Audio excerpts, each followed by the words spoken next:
খাচ্ছি হলো পালং শাক, এই যে পাবদা মাছ দিয়ে, এই যে পাবদা মাছ দিয়ে, আর গরু মাংস, আলু।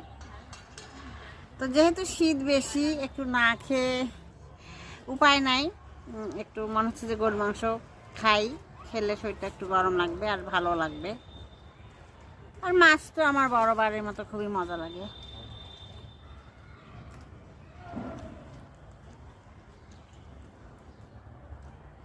দেখেন টমেটোর আসছে, টমেটোর ফুলও আসছে, কাঁচা কাঁচা টমেটো ফুলে গেছে।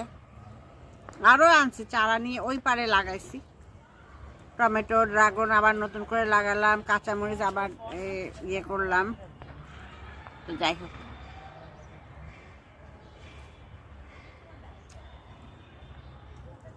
মাছটা অনেক মজা লাগে, পাবদা মাছটা পালং শাক দিয়ে।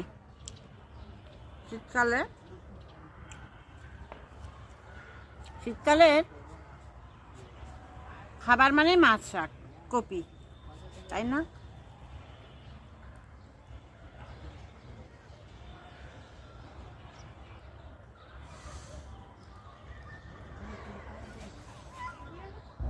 তো আজকে একটু রোদ ওঠায় সবারই আলহামদুলিল্লাহ একটু আরাম হয়েছে, তাই না?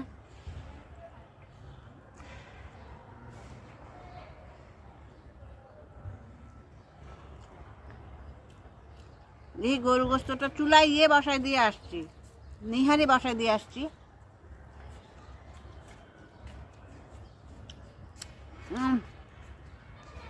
অনেক মজা। বোম্বাই মরিচটা যে আনবো ভুলে গেছি, এখন আবার কে যাবে। খেলতেছে ছেলে মেয়ে, আমার বিড়ালগুলো সবাই মিলে খেলতেছে ছাদে, এই আর কি।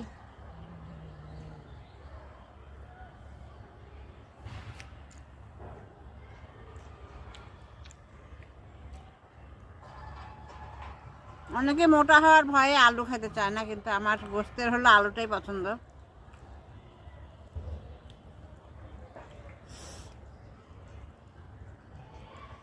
এই যে এখন একটু আবার ঠান্ডা পড়া শুরু করছে,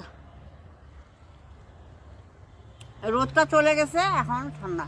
যাই হোক, গোসল হয়েছে, চুল ঝুকানো হয়ে গেছে, আলহামদুলিল্লাহ।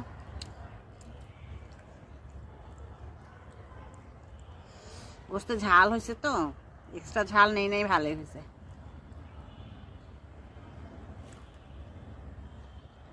এরকম পরিবেশে খেলে খালি পিকনিক পিকনিক লাগে।